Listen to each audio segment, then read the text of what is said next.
Hello, everyone. I am Professor Geek. Welcome back to the channel. We are going to be talking about some Van Halen tonight, some revolutionary comics, specific imprint, which was Hard Rock Comics, and get into all that in a second. Halen. I'm actually a huge Van Halen fan. See, one of the reasons I wanted to do these types of videos is because I grew up on comic book superheroes. I grew up on comic books. That was my thing. That was my geeky thing, collecting, following the heroes, really into it. Then in high school, I never stopped liking superheroes, never stopped liking comic books, but I didn't really collect comic books anymore, at least not on a weekly basis or anything. I'd go in and pick up a graphic novel occasionally, stuff like that. What my geeky turn, of high school and my teenage years really turned to was music. I was a bass player. I played bass in a bunch of little bands here and there. Still do play bass, and music was just everything to me. That was just, and by music, it was rock. It was hard rock, so stuff like Van Halen, White Snake, Aerosmith, that typical kind of hard rock. I really got into this line of comics that I saw at the store each week.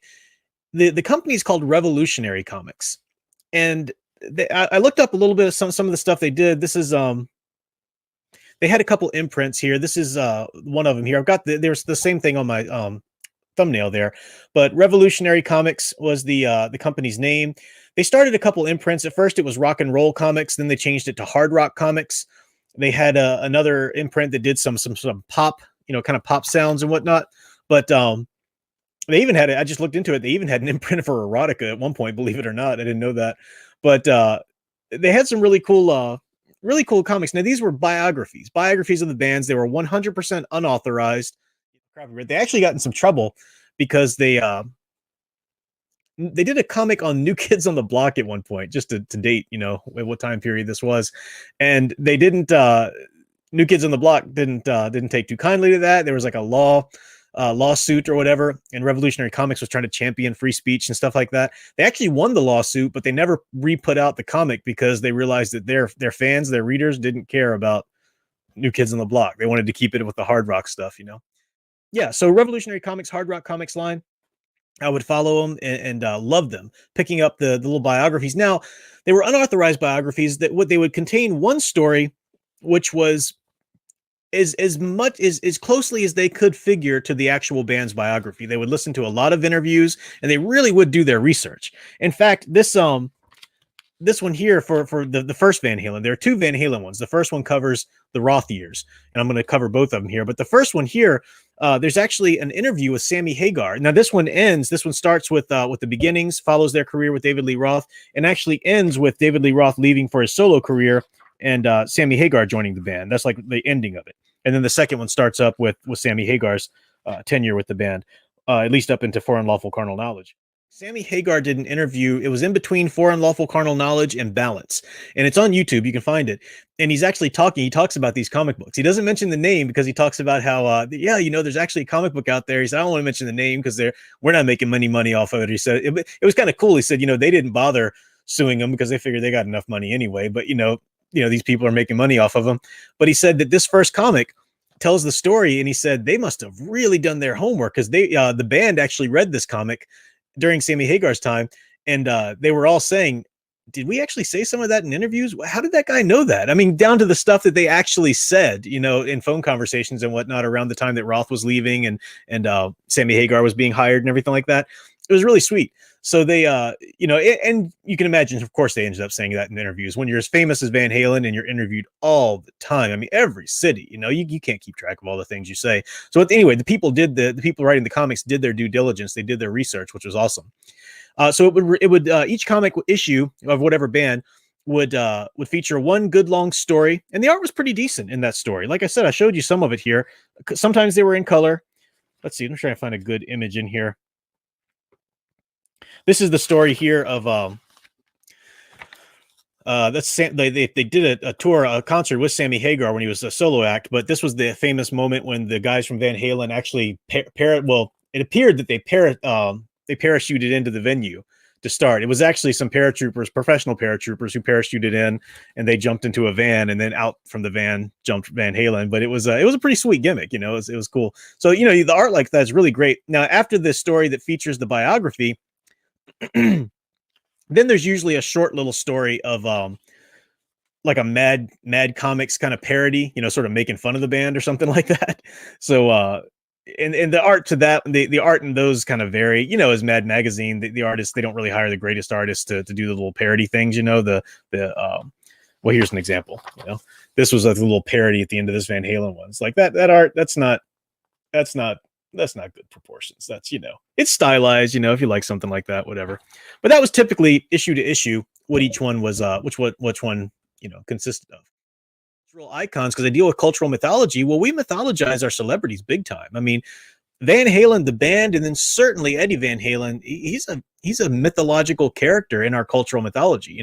What I mean by that is he's a real person, and it's great to learn about the real person, biographies and stuff. We'll talk about some of those in a second. But there's also this the persona, and when they're so ingrained in our public consciousness, like people who don't, it's kind of like Superman. I often say where you don't have to have ever picked up a comic book or looked at or seen a superhero movie in your life, and certain things about Superman. He's a hero. Clark Kent is his secret identity. Kryptonite, it hurts him. You just know those things is ingrained in our public consciousness.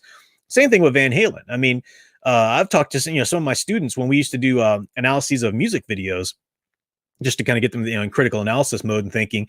I've talked to students from all sort of walks of life who didn't even remotely have any interest in rock. I mean, people who 100% hip hop all the way, or 100% country music or whatever, they all knew who Eddie Van Halen was, and they knew that he was this revolutionary rock guitar player, and they even had sort of a respect for him, even if they didn't really, appreciate the music or anything.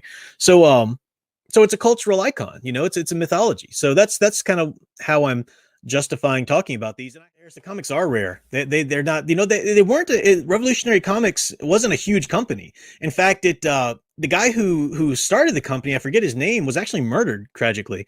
And he had brought his father on to help run the company, and his father tried to run it a little while after that, but they didn't last very long. They're not putting things out still, but the reprints are sought after, So I've got a few more, Alice Cooper and a couple other ones, but I just figured it'd be a good series to do, and see what I can do. Van Halen, for the Van Halen band, it's got such a long lifespan, so many different phases. So this first one, I've got two. Well, I've got two of them here. I basically have the ones that I showed you there in terms of Van Halen. There's the Van Halen 1, with the Roth years right into Hagar, and then there's Van Halen 2, which is kind of a retelling a little bit of Roth, but it jumps Hagar up through For Unlawful Carnal Knowledge, which was at the time that was printed. I also have a, for Sammy Hagar, he had a huge career on his own. He was in Montrose, and then he had a huge solo career before he even joined Van Halen. So this is kind of a catch-all. It has a short little Hagar story in it that's actually included in color in the Van Halen 1 here. But like I said, there's an interview out with Sammy Hagar where he talks about how this comic actually gets it extremely correct. The whole band read these, and even though they didn't promote them because they didn't get any royalties off of it, they were kind of in awe about how accurate it was. Let's start with this one first, as I keep talking about it. The Van Halen years, early 70s into the 80s. 1984 was when David Lee Roth left Van Halen, went on solo, and Van Halen didn't know what they were going to do, for a while. Eventually got Sammy Hagar in. But there was a unique chemistry of the band. So it always bugs me. It kind of irritates me when I hear people, on the one hand, you're going to like one more than the other, usually. You're going to, some people are going to be more Van Hagar fans, and some people are going to be more Van Roth fans or whatever. That's natural. I'm certainly more of a Van Hagar fan. He's much more to my taste. But I hate it when people talk about that as though like they automatically hate the other one or the other person. So like, yeah, hey, Hagar is just awesome. He's a personal hero of mine. It doesn't mean I hate David Lee Roth. I don't think I'd ever want to be in the same room with David Lee Roth. He's not a personality I'd ever want to have to encounter or interact with. But man, you can't. I mean, even Sammy Hagar says you can't touch David Lee Roth as a performer. I mean, that man is he's born to entertain. I mean, he's got that charisma. He didn't have the greatest. He wasn't the greatest technical singer. That's not a matter of taste. That's just objective. He didn't have the greatest range. But what he lacked in range, he certainly made up for in showmanship. I was 5 years old when 1984 came out, their last album. So it's not like I ever saw them live with David Lee Roth, and even though he did come back and they were touring with David Lee Roth in the later years, Michael Anthony wasn't there anymore. It was kind of a new incarnation completely. So it wasn't that old thing there. But Noel Monk, their manager during that time, has written a wonderful biography. You know, he's going to have things in it that you'll disagree with, or they're going to conflict with other accounts and stuff like that. Sure, it's very well written though. His ghostwriter was very well written, great prose style, very easy to follow, and a lot of good, interesting accounts and stuff like that in there. So, and that's just of that time, just of the David Lee Roth years. I mean, you had Eddie Van Halen, who is a technical genius, and the comic covers this. The comic does a great job covering this. I mean, Alex Van Halen is no schlump. You know, he's an amazing drummer, and he doesn't get the credit he deserves on the drums. He's a phenomenal drummer. I mean, crazy. I think especially you see them all evolve. Eddie was kind of just amazing and a genius from the get-go, but you saw him develop and progress and branch out into other styles and kind of stuff, throughout their career. I do think you saw both Alex and Michael Anthony, though, who started out amazing instrumentalists on their instruments, but you saw them even improve a lot as instrumentalists. You can really see that. By the time For Unlawful Carnal Knowledge, that's actually my favorite Van Halen album. If I had to pick one, it's hard to pick one because they're all just so great. But For Unlawful Carnal Knowledge is probably my favorite. But by that time, I mean, listen to the stuff that we're just talking about Alex right now on the drums. He's a powerhouse, crazy powerhouse. Maybe not crazy versatile or anything, but as a rock drummer, you can't top him. But Eddie was the genius. Eddie's the one who's always taking apart guitars, putting them back together. And true genius, what I mean is he's not somebody who was classically trained. I mean, he did his parents, they grew up in Europe before they moved over, and in Amsterdam and whatnot. And they were classically trained to the piano. Their father was a jazz musician, and they eventually switched over, but they weren't huge music readers or anything like that. They weren't going to conservatories for music theory or anything like that. Eddie was just somebody who had that natural gift. And it was really, I don't want to say this in terms of, this is the kind of people that really make it into our cultural mythology. So for Eddie Van Halen, for example, I don't mean this. I didn't know him. All right. And I don't mean this as an insult at all. So I'm speaking in very general terms, but music was like the one thing he was incredibly good at. And this is usually the case with people who are that amazing at something. It's kind of, it's rare that you see somebody who's that phenomenal and revolutionary and just so effortless at something who can also be that good or even somewhat competent at something else. High school, they took a little bit of community college before they just dropped it and decided to go for the band completely, so they're not, incredibly educated, and there are stories about that, this or that, at first anyway. And, but he knew that guitar and he took it apart. He wasn't an engineer. He didn't know how things worked. He would put them back together. There's one interview where he talks about, he's showing a tour of his, studio, and he picks up the Frankenstrat, which is that one he's playing right there, that Frankenstrat, which is the one he built, took it apart and customized it and everything. And he got it back at one point, and there's a pickup switch or whatever that he didn't know how to put it back together properly, and it didn't matter because he liked the sound. So he just kind of had it jammed in there with some matchsticks, or matchbooks rather, just kind of crushed it in there. And that's what he was playing with. And they're throwing sold out arenas, with this guitar that he just kind of took apart and put together on his own. Phenomenal, amazing musician. During the Roth years, the magic of that is that it's a learning phase for all of them. So they did all, even Roth, develop. Yeah, even they did all develop into something else later. But there was a special magic chemistry, just a special chemistry unique to themselves there, to those four that they had during those years. And it was phenomenal. It was phenomenal. I've talked about Eddie, I've talked about Dave a little bit and Alex, but I've got to get to my favorite member of the band is Michael Anthony. And I know I'm a bass player, so of course I'm going to like the bass player a little bit. Yeah, that's kind of why, but it's so much more than that. I was always drawn growing up to I read the autobiography, or the biographies rather, of Led Zeppelin growing up. Led Zeppelin, I was huge into them as well. I've got their comics somewhere, but I would read about them, and you read about the antics and the crazy, out of the world nature that Robert Plant and Jimmy Page and Bonham, John Bonham, of course, the things they did, the nutso things they did, they were just out of control. And it's natural. Van Halen did the same thing. When you take a bunch of people that young, young adults straight out of high school, basically, and give them that much power, money, free reign, attention, they're going to get themselves into all kinds of trouble. And I remember being so fascinated with John Paul Jones, the bass player for Led Zeppelin, who just never was into that. He was just such a together person. He was so content and cool. And I thought, that's awesome. It's cool that he played bass, because that's me. I'm not Mr. Charismatic, Mr. Jump up in the front of the stage and lead a show or anything. I'd play my bass and that was fine. I had no stage fright or anything. But that was me. I like that kind of just laying it down and being a good groove, with the bass. I wasn't into like leading the crowd. And so I appreciated bass players like that. And Michael Anthony is absolutely that. All of the biographies I've read of Van Halen all talk about Michael Anthony was just a nice guy, absolute nice guy.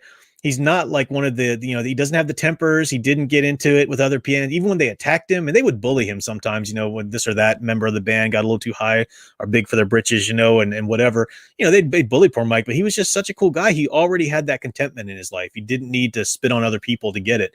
Love that. And he's an amazing bass player.